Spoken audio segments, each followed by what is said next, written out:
All right. Good evening, everybody. Welcome to my channel. My name is Luki Gomez, and I am here telling stories about my life as someone who has grown up identifying with two different nationalities, Guatemalteca, and then now citizen of the United States. Very proud of both of my cultures. It has its positive points and it has its negative points, but like everything else in life, right? It's not all perfect, but it's not all bad either. Actually, there's good things to be said about both of these cultures, and then there's negative things to be said about both of these cultures. Things in both cultures can be taken to extremes, like it's very human of us to do. So I would like to elaborate a little bit on that. This is the third video that I'm doing, and I want to really just talk a little bit about the positives and the negatives of both of these cultures, and then the result. One of the positive things as being the result of coming from two different cultures, I think, is that I am bilingual, and as an adult, I made an effort to become very good in both languages, in the sense of university level acquisition of these two languages, English and Spanish. And basically what that basically means is that I've studied the linguistic aspects of languages. I've studied the grammatical aspects of English and the grammatical aspects of Spanish, the etymology of many of the words, the fact that I understand how Latin played an important role, and even French has played an important role in our vocabulary in English too. So I've learned a lot of these kind of things throughout the years as an adult. I've also had the opportunity to study both languages under the literary aspects by reading literary works from both of these languages, and a lot of contemporary stuff by living in both countries and being really immersed in the trends of each country's culture, because they do have a lot of things in common, and then there are other things that are not. Since we are so close to the United States, Guatemala is in Central America, so it's no doubt that we have been highly influenced by the culture in the U.S., just like the rest of the world, actually. But for us, it was like, American influence in Guatemalan culture since the 1930s, and even before that, because we're neighbors, and we have had easy access to each other's countries.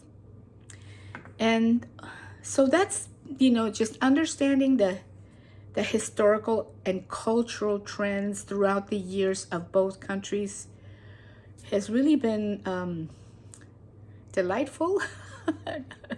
Actually, it's been really enlightening, and it kind of you become kind of woke. You can't help it. Whatever woke means, I guess that's what it means. Just being too aware of stuff, and and probably part of it might mean, let me just fix this up a little bit. Part of it might actually mean, the cross-cultural thing. There's a lot of phobia about that in the United States culture, and but that's also, there's a phobia about that in Guatemalan culture. And Guatemalan culture is very complex, just like the United States culture is. In Guatemala, we have a huge percentage of the people living there who come from the indigenous backgrounds, inheritance.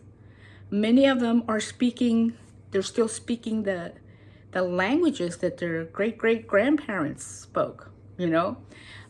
So there's that. There is the fact that it's a colonial country, that it was colonized, and so that people, the local people, had to live life like the colonizer wanted them to live. The colonizers were the ones who pretty much ruled and determined a lot of things, including the language.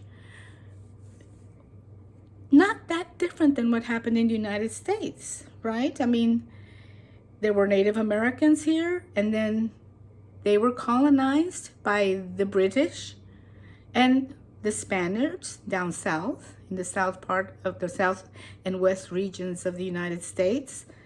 And they imposed their belief systems and their language and their structure, societal structures, on the communities that were living here. So that's what being colonized means, basically, you know, is that your country, these people come in, they take over because they have more power, they have more money, and they want to maybe exploit some of your resources, use some of your resources. I mean, we say exploit because oftentimes the use of these resources are used in the benefits of the ones who are taking the resources, and they're not paying a due cost for the resources that they're taking. And this happened in Guatemala, and it's happened here too. All the people that were living here before colonialization, before the Americas was discovered, these people had their own systems in place, but they were invaded and they had to change to survive. And there were a lot of wars and a lot of people died. The chiefs were killed. Religious priests were killed. You know, it's just very violent. But the thing is, it's not unique. Stuff like this happens all over the world throughout history. And you'd think that by now, we would be a little bit more sophisticated human beings, more aware, more woke, in terms of being, I just kind of giggle at the term woke, because it has, nowadays, for many people, it's not good to be woke. You know, it's better just to live in your own little bubble, in your own little world, and do the things that you want to do the way you like them with the people that you can relate to in your community, and everybody else just get the hell out of here. Leave us alone. If you're living on an island, well, I guess you could say the Americas is a big island. But in a world like today that's been trading for centuries now, it's very difficult to just isolate yourself from everything. I mean, you can do it if you want, you know, but personally, I don't think it's really good for your health. I don't think it's good for your health to do that, to separate yourself from what's going on with everybody else. I think, so that's a challenge. That's the negative thing about it, right? You isolate yourself, and then it's just you and your neighbors, and after a while, you get bored. You decide you want to go out and explore a little bit, get away from all these crazy people, which happens. You know, if you're living in a small town and you know everybody and everybody knows you and you've lived there all your life, and this can happen anywhere in the world. And then you start growing up and you start becoming curious, because we can't help that. You know, humans are curious beings. We are curious about what's going on over there. What's going on with your neighbor next door? What are they up to? You know, even if it's just immediate, or even if it's something beyond the immediate, which there's a curiosity to see what's beyond that. It's very natural in humans to want to do that. So I honestly feel that, and it's a good thing and it can be a negative thing, you know, it comes and disrupts how things were. And people don't like don't like to be disrupted. And as human beings, we have a tough time adjusting, most of us. Some of us, the change comes breezy. For me, that's one of the positive things of having grown up with two different cultures throughout my life. I have had to make so many changes, you know, moving to Guatemala and then moving to the States again because I had to work, and then going back to Guatemala because my mom was over there, you know, and it's just back and forth and constantly selling things. I don't have an attic or a basement to put things, store things. I've had to sell libraries of books in both languages because I just couldn't carry them around anymore.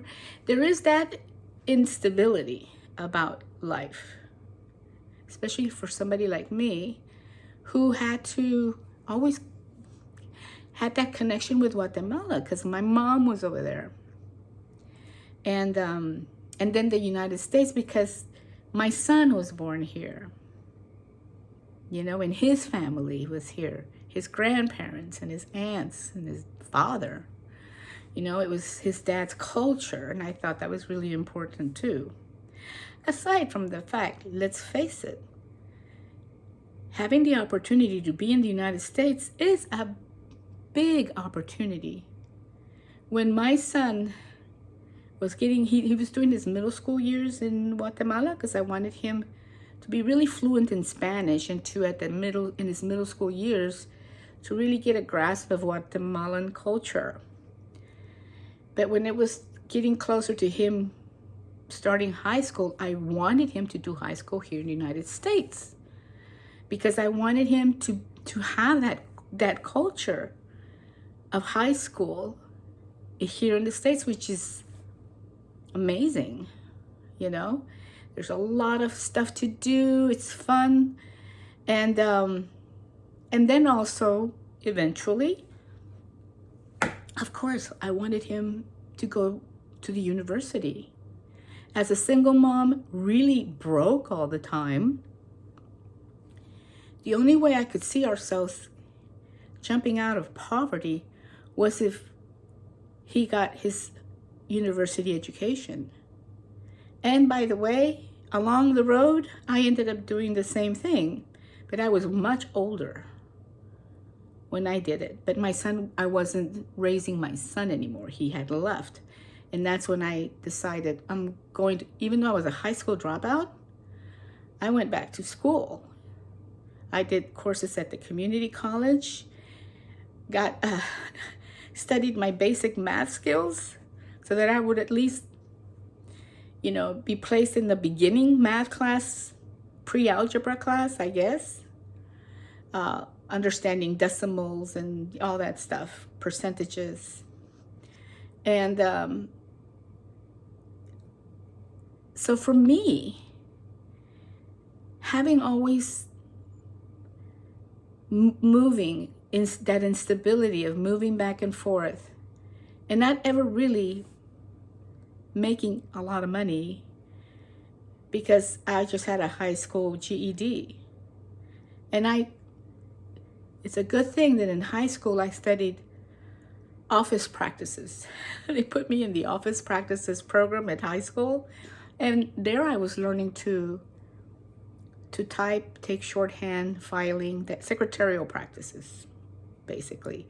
And in secretarial practices, you could get work really quickly. If you knew how to type, you knew how to file, you knew how to answer the phones, how to greet people.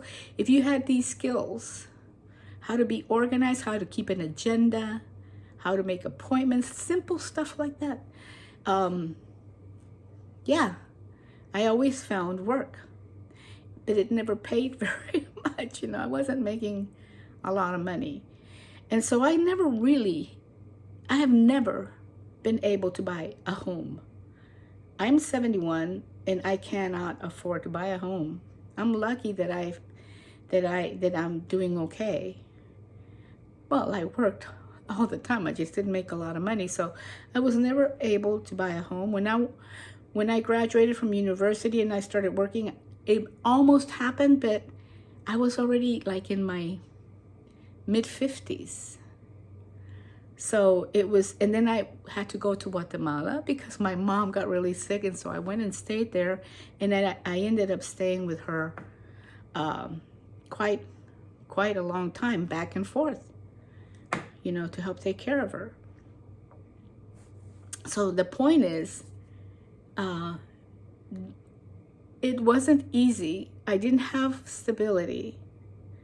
But what I did have was that second option if I needed it.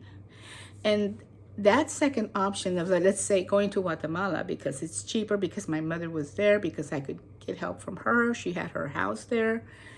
It came in handy like 3 or 4 times throughout the time that I was raising my son. So it was a very positive thing to do. I had a place to go where I knew that my son would be okay, because here in the States, it was getting a little crazy with the drugs and stuff that a lot of these kids go through in high school. And we did too. So, so there's advantages and there are disadvantages too. But I think, honestly, when I look back, the fact that I am bilingual and bicultural has been a huge blessing for me, because I have a reference. I can reference this to what this is here. I have this to compare with this.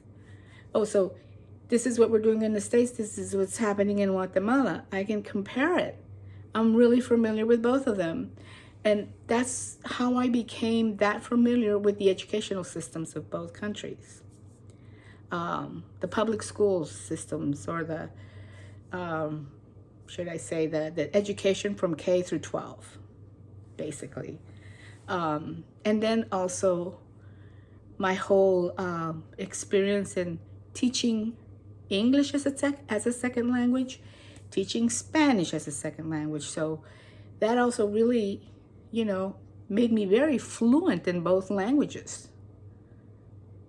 And this was after this kind of teaching, even though I started doing that from the beginning, I got really good at it after I got my university degrees, which I got a bachelor's degree in literary studies, and then I got a master's degree in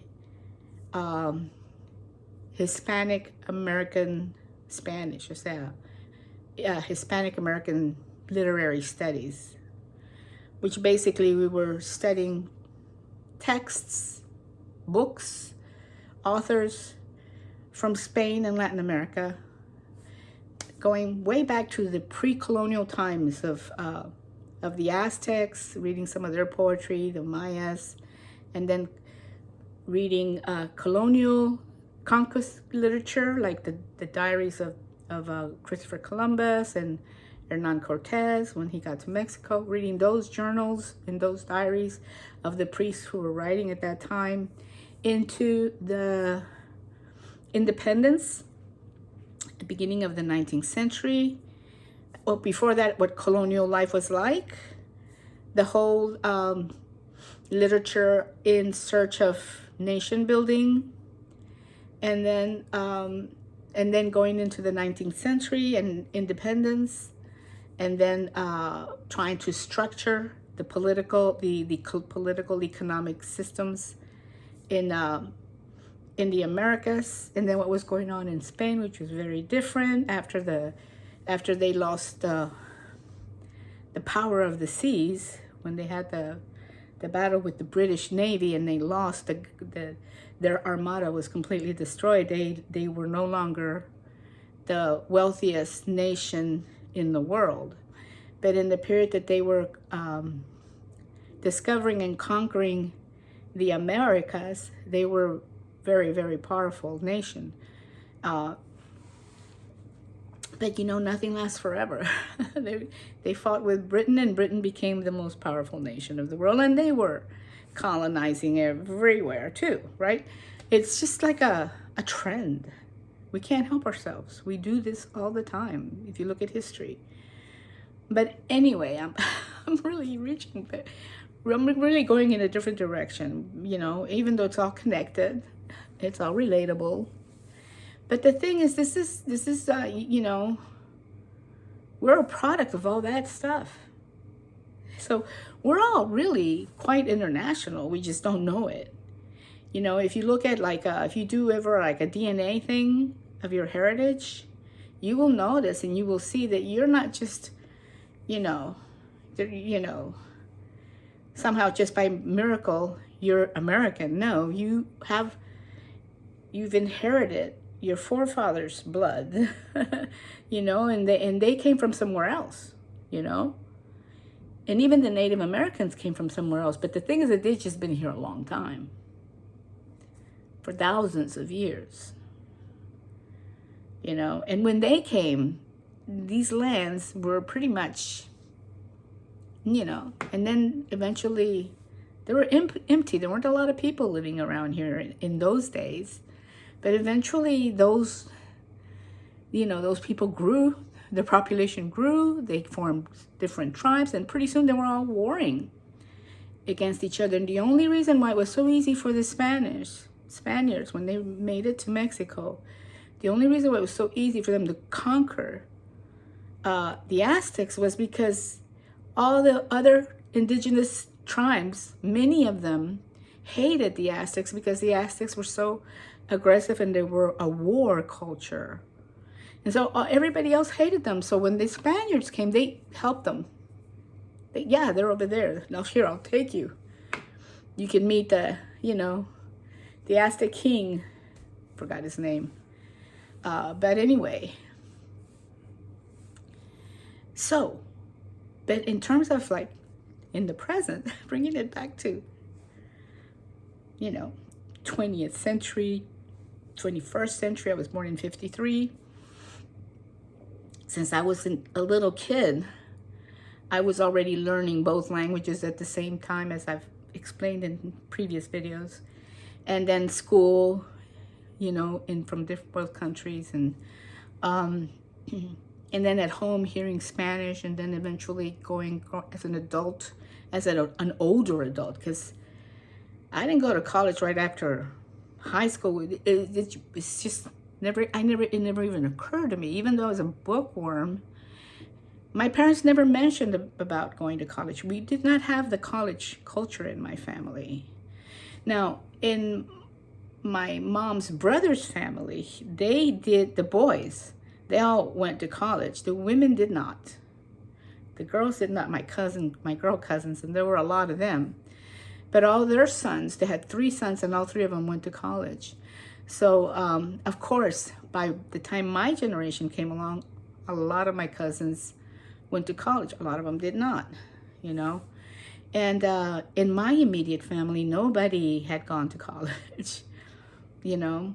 But I had always wanted to go, but because I was a single mom, and I was trying to make things work, and I had to work. I tried for a short period there. I tried going to college when my son was maybe about 8 or 9, and it was very, very difficult. I think I did a semester, and then I had to quit because it was just too much. But later on, as an adult, after my son left, I got the opportunity, and I took it, and I went, and I'm so glad I did, because I've always been kind of a bookworm anyway. You know, I love books. I love learning. I love exploring ideas. I love working with language, writing, you know, and reading. So it was perfect for me to do literary studies, a little bit of linguistics, second language acquisition theories, all that kind of thing, because I was pretty good at it. And I became, over the years, really good at it. And eventually I was teaching my own courses of the TOEFL course, which is the TOEFL is an English course that students who want to come to the United States to study at a university here, they need to have their English level at that level of acquisition, which is at the university level. If you don't have your English at that level, it's really hard to get into university here. If your English level is at high school level and you want to go to college here, you have to take the TOEFL test and pass it. So what happened was that, already, people in Latin America, they're sending their kids to private schools, and they're usually bilingual schools where the kids are being taught English, because parents already know how important learning that second language is in terms of for their future, in terms of getting work. If you speak English, you'll be able to get work a lot easier in Guatemala. Like, let's say if you're a secretary, but you're a bilingual secretary, you can get work. When I went back, because I could speak English, I got work at school. I was working at private schools, teaching English and sometimes teaching other classes. And I learned a lot. So it's like for people over there, they want their kids to know English, to be able to have some English so that they can achieve the job market, Now, there are schools, private schools in Guatemala that are really good. And while being in Guatemala, I learned the difference between a good bilingual program and a not so good bilingual program. Even though they're both called bilingual programs, there's different takes on how good a program can be. And I worked at schools which had very, very good bilingual programs. And what I mean by that is that every class that the kids took in Spanish, there was a team that taught them all the same material in English. So that means that the students, let's say third grade students, they're learning language arts, English, language arts, Spanish. Math, English, math, Spanish. Sciences, English, sciences, Spanish, social studies, English, social studies in Spanish, which includes history. So they're being completely soaked in both languages from the time they start the school, which is usually kindergarten. By the time in the expensive schools, they have these kind of bilingual programs because they can afford to have a team of fifth grade teachers. Half of them teach the Spanish curriculum and the other half teach the English curriculum. You're looking at like a team of 5 to 6 professionals to teach one grade. And that's why those schools are very expensive, but they're very good.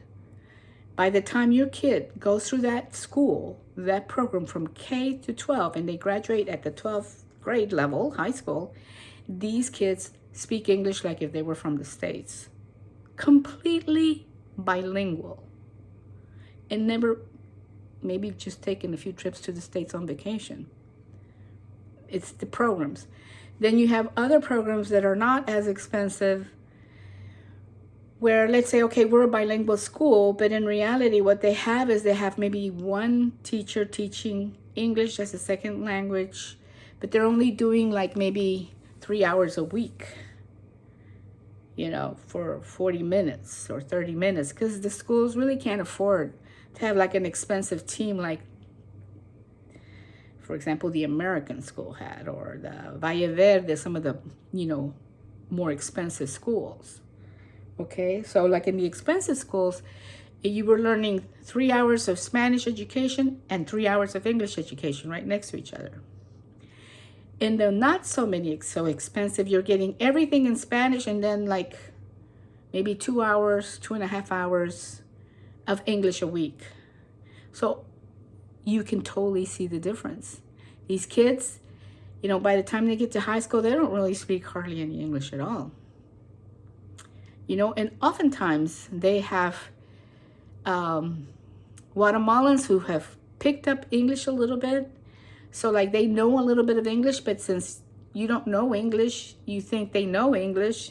And so they teach very poorly because they don't have enough experience in the language, but they know enough to teach it. And I know that they were asking me to do that with French, but I said no, because my French isn't that good. Even though my students aren't going to know the difference, I know the difference, you know? And so I was like, no, I'm not doing that. But a lot of people, if they have a little bit of English, they get these bilingual teaching jobs at the schools, a lot of the private schools, and even in the public schools. And, you know, and there you go.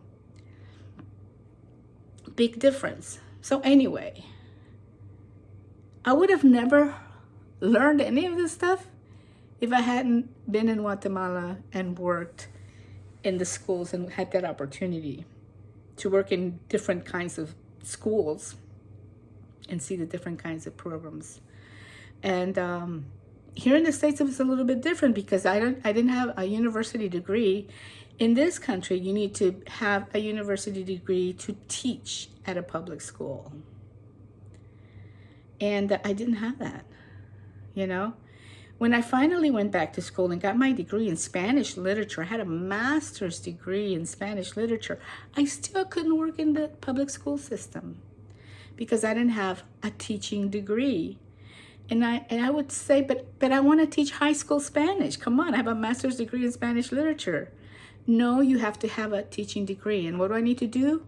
You need to go to graduate school, enter a grad program, and do their program. So I said, man, I just went to graduate school and, you know, and now you want me to do another graduate school program? It's just too much, you know? And then there's a financial. You have to get loans by this time. So I was like, well, that's not going to work. Even though I did go check several programs. I checked one in Berkeley and I checked one in San Jose State. And I had thought of doing the San Jose State, but I kind of said no. I mean, I didn't feel like doing another year of grad work, you know. It was a year. It was a whole year, including the summer, to do that program. By this time, of course, I was way older because I had my master's in Spanish literature and I did that as an older adult. And my heart wasn't in it. I just felt that it wasn't worth it. By that time, there were a lot of problems in the school systems in Guatemala and in the United States. Teachers here, when they talk about the problems they're having with their kids in their classroom, it's happening in Guatemala too. I think it's happening everywhere. And that's a whole other, you know, I can talk a lot about this stuff because it's what I did. That was my profession when I was working. But it's fine, you know, it was fine. But I really wanted to kind of go back to Blessed Sacrament. When I was at Blessed Sacrament from 63 to 68, which I did the 3rd, 4th, 5th, 6th, 7th, and 8th grades in Blessed Sacrament in Houston. I remember continuing on with the story. If you want to hear the beginning of the story, you have to go to the previous video. But anyway, I remember going to the school, and I was like in like 4th grade, I think by now, or fourth grade. My teacher, Sister Maria, because it was a Catholic school, she put me in this special reading program. Because when I came to Blessed Sacrament, as I stated earlier, I wasn't speaking any English. So Sister Maria kept me after school, 3rd grade, teaching me English. So 4th grade, she had this special reading program that she had for kids who needed them. And of course, I needed it because I had just learned to speak English a year ago. So it was a SRA. I remember that's what it was called. And we would go, I remember it was at the library. And really, it's independent learning. You know, she just showed me how to use the system, which basically what it was a box with these cards in them full of stories. And matching the box were these other cards that had activities related to the story. And then there were like these handouts that one had to do. Most of it was for comprehension and vocabulary buildup, I think. So I was doing, you know, she hardly ever came to see how I was doing because she knew I was doing great and I was really enjoying it. And I was reading all the cards. And throughout my 4th grade, I did all the cards. I think I did all the readings and did all the work. And it was on a period that I would get free to go to the library and do this. And it was independent. And so she had me doing that. And I think that was like a really, really good thing to do. Because I became a good reader after that. And then Blessed Sacrament had a summer school reading program, they called it, or something like that. And all it was that you had this handout, this photocopy, and it had like a place for your name, your grade, and then it had 20 numbers, 1, 2, listed down, with a line next to it where it said book, author. So we were supposed to fill this sheet with books that we would read throughout the summer, and there were 20 slots. And then all we had to do is, when we read a book, take the sheet and write down the name of the book and the author. We had access to the school library on Sundays because we went to, the church was right next to the school, Blessed Sacrament Church. We would go to church, and then I would take advantage to go pick books if I wanted to. And then those were books that I would read over the summer. Now, everybody in the school had this reading program option. They wanted us to do it. But they didn't get on your case if you didn't do it. But if you wanted to do it, you could do it. And I did it because I liked it. I liked reading. But I was the only one in my family that did. My brothers did not ever complete the reading list. I always did 20 throughout the summers that I was at Blessed Sacrament. You know, and even because of that, because I was a nerd, my grades weren't that great. I was really getting good at reading and writing. I remember that in the 5th grade, I was writing a little bit of poetry, questioning if God existed or not. A typical Catholic kid, right? And yeah. And I was really into it. And I remember I had journals. My mom bought me a journal. In those days, there were these little books with a little key. Supposedly, nobody was supposed to read your secrets, right?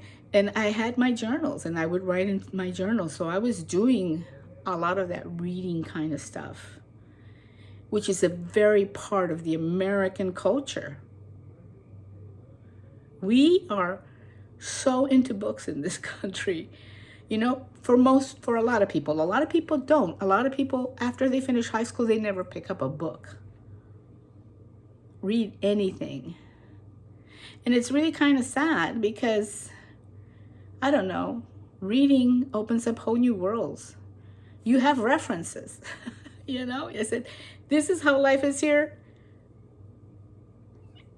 But if you don't have any reference, yeah, you know, it's empty. That's how I see it.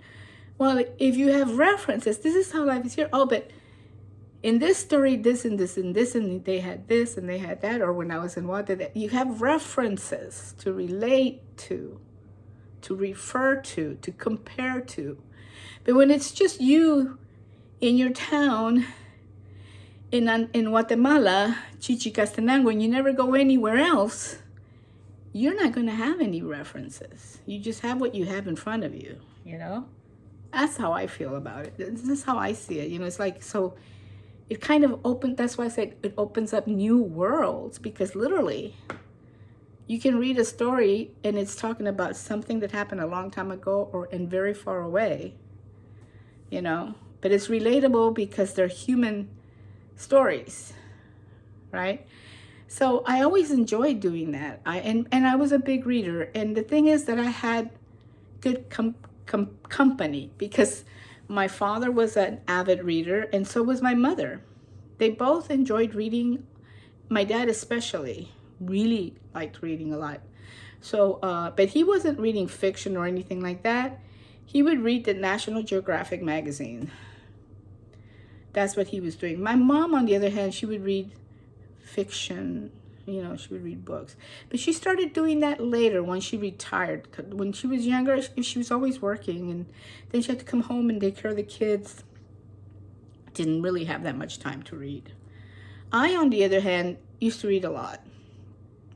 And when my son started growing up and he was reading Lewis Carroll, I read all Lewis Carroll so that I knew what he was reading.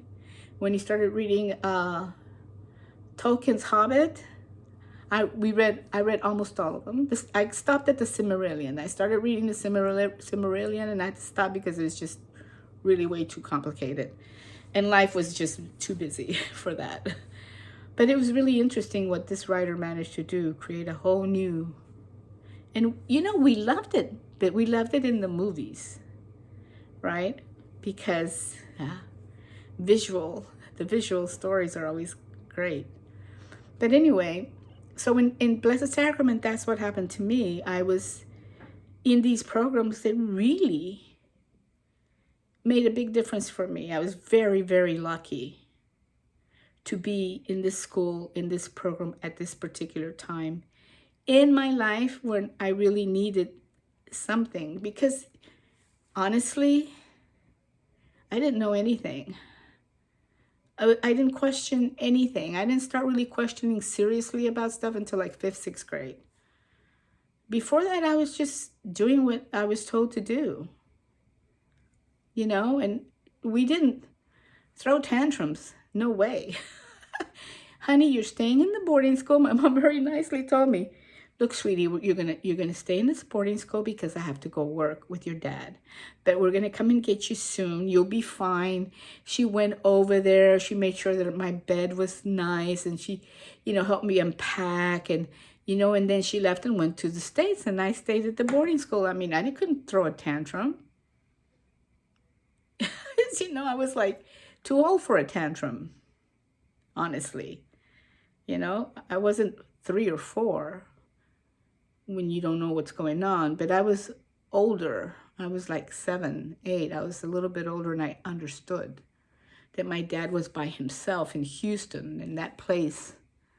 My borders, and she would tell me things like, yeah, your daddy's going to be so happy when we're able to bring you back home, and he's going to love you so much. She just kept saying all these things that made it really easy for me to be in the boarding school because I had something to really look forward to, which would be hanging out with my dad, Yeah, it was that's just how it was.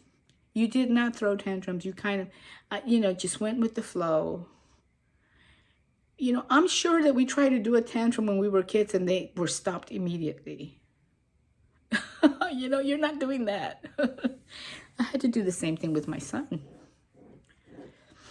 When he was little and he threw a tantrum, I didn't get on his case so much about it. By then I was a Montessori teacher, so I had a little bit more knowledge of early childhood psychology and education and that kind of thing. So I was like, just be patient. Don't get mad at him. Just, don't force him to do anything right now. But I did learn that when he was that little, I would give him options. Look, sweetie, you can do this, or you can do this, or you can do this. Which one do you want to do? Right? And I'd let him choose. I would give him choices. I never would say, no, you can't do that. Unless it was something really dangerous, then I would explain it to him. But the whole thing about the tantrums, kids sometimes are really frustrated, and that's how sometimes they don't have the words to express themselves like we do. They just know that they're feeling something, but they don't know what. So they don't know how to say it. So it's very important to always have communication with your kids, explain stuff, tell them stories, what it was like when you were a kid, what happened to you. Give them a point of reference. This reference thing is very important. I mean, here you are, this kid here, don't know what's going on, and then you have like these stories that your mom told you, or your dad told you, or your older brother, or your uncle, or somebody, and you read it as you get older, but when you're little, then you have this kind of a reference to kind of go to, have something other than just being out there with no way of, not woke at all, completely like sleepwalking, So that was very important. The whole reading part of it at Blessed Sacrament that I felt was like a really very powerful thing that the sisters did for me. It made me a different kind of person. And then just like going through the motions of being a student, being a teenager, pre-adolescent person, kid, and then suddenly my girl cousins showed up, and because I had no sisters, we had a blast. They were there for about a year, and I had so much fun with them. It did take me away from my friends from Blessed Sacrament. See, that's another thing about being bilingual, bicultural. Here you are living your life. I was in Houston with my friends, listening to the Beatles, this and that, doody-doo, daddy-da. Suddenly, boop, my cousins come from Guatemala. And guess what? They're going to be staying with us. Oh, cool. And then I started hanging out with them, and they were completely different. They'd lived in Guatemala all their life, and this is the first time they had come, but we were all like in 14, 15, 16 years old, and hanging out with them was nice. I liked it because the Latin, us Latinos, I'm going to put myself there included. We like to talk a lot. We joke around a lot. We're very like mischievous, and sometimes there's a double sense to things that we say, but we're only teasing, and you kind of go with it. You understand that. You don't take it so personally, when you, like many people who go to Guatemala, people that I knew, they went to Guatemala for the first time, and they were having a difficult time adjusting to the vibe of the crowd, right? Because everybody over there is getting together and everybody's talking at the same time, and and everybody's having fun, which we don't really do that here, especially if our parents are working class. It's different if you got more money. That's a different story. But if you're working class, you don't really feel that much joy about anything, it's just, you just don't. Everybody's working really hard. You have to go to school, and then if there's a little bit of money, you can go somewhere like to Galveston and do crabbing, and then come home. That's about it. No European vacations. We did go on vacation to Guatemala. This is true. But Guatemala it's a third world country. There's a lot of poverty. So you can have fun up to a certain point, but there's like this gloom. And then you see the indigenous peoples, and you start realizing, especially by that time in my life, at that age, 15, 16, I was like, oh my God, all these poor people. What's wrong with this country? Why are there so many poor people? And then there was the earthquake, and we went to see some of the tents were people whose homes had been completely crushed by the earthquake, and this was in 1972. We're living on the side of this mountain close to our neighborhood, my mom's neighborhood in Guatemala City, in tents and stuff, and it eventually became like this little town, a tent town. And everybody was just living there with their kids and, just trying to survive, going to work. Now it's a section of the city. It's like everybody eventually kind of built houses there and stuff, So, so there wasn't, fun. There just wasn't there. It wasn't there. So like the fun became, let's listen to Pink Floyd, get high, and skip school. That was the fun.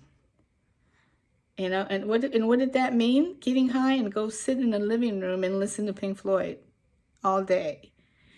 Because if we went outside and we were, we might get caught, stop by a cop or an adult and ask us why we're out in the streets and why we're not in school, that kind of thing. You know, so we kind of had to hide to have fun.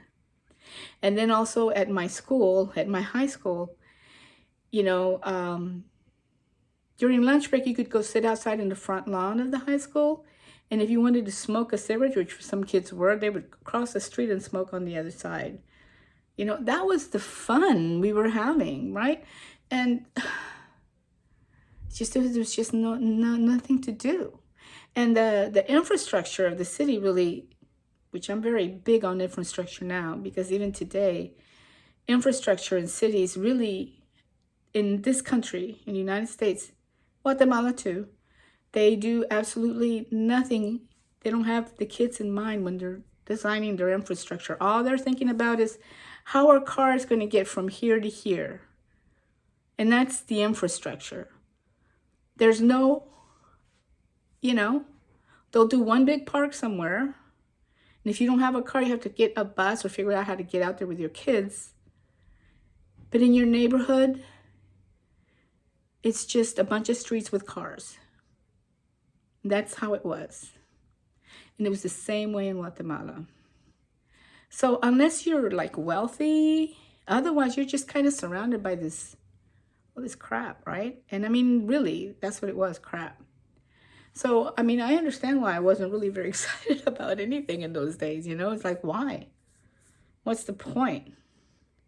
There's nothing to do, right? So, like, whenever I had the chance to get in the car and travel to Guatemala by land through Mexico with my parents, that was really cool. I was so glad that I had a chance to do that because that's all we could afford, really. Travel by car through Mexico, cross the borders into Guatemala. You know, some parts of Mexico were just beautiful, so beautiful, some of the scenes. You know, but once you get to a town, it's like any other town. Cars, streets, some sidewalks, no parks, no green trees. You know, some communities in the States are getting a lot better about that. But there's still, like, if you're walking and you have your kids with you, or like say you've been walking and you want to rest, there's no benches to sit anywhere. Nowhere. Even at the mall where I go, they used to have benches outside. They took them all off. They took them all out. So like if I walk to the mall and I want to sit down and take a break outside where it's a beautiful day, because I live in Central California, Santa Cruz, where the weather's just amazing, and you want to sit outside and just rest and breathe some fresh air, you can't. Because all the infrastructure is for cars. Huge parking lot for cars. There's no green area with benches where we can go for those of us who don't have cars. We just want to hang out and sit down somewhere. Like if you're in your car and you want to sit down, you stay in your car and you sit in your comfy seat and you're in there. You can just open your window. But if you don't have a car, there's nowhere for you to sit. You have to go inside and buy a Coke, spend money to sit somewhere. It's the same in Guatemala. And the only reason why I know this because I have a point of reference. I'm a walker and a public transportation person. I've been one for about 10, 15 years. And even before that, I mean, I owned a few cars that I was able to afford to buy, which usually I couldn't. A lot of times I was without a car. I was riding a 10-speed bike with my son in the back because I couldn't afford a car, you know. And then once in a while I would buy a car because my income tax paid me. I got enough money to buy a car, you know. But the thing is, having that experience of not having a car and what it's like to be in the city, in the towns, in the public spaces, and how they never think of the pedestrian when they're designing. They just designing these spaces. It's all designed just for cars. Even though my tax money goes for paying roads that, you know, I guess the bus that I'm riding uses them. And when I was using my bike, I would use it. But yeah. So those, having that point of reference, you know. So growing up in Blessed Sacrament, because I was walking to school all the time. I had been reading a lot. And the sisters were so incredibly amazing teachers that by the time I left Blessed Sacrament, I had already gone to Guatemala once before, since I had gotten to the States in 1963.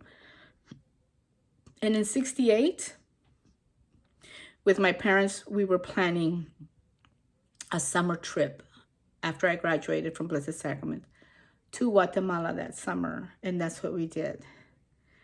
And that was a whole different trip. But like I was telling you, my cousins were in town. Everything changed. And I think I'm going to leave it like that because I've been talking to you for almost an hour. So I'm going to leave it like that for now, you guys. We'll continue the story on the next video. Thank you so much for visiting and hanging out. I hope you found this video interesting. At least I hope you didn't get really bored. Anyway, subscribe if you like. And until next video, take good care, peace, love, and understanding, everybody. Bye.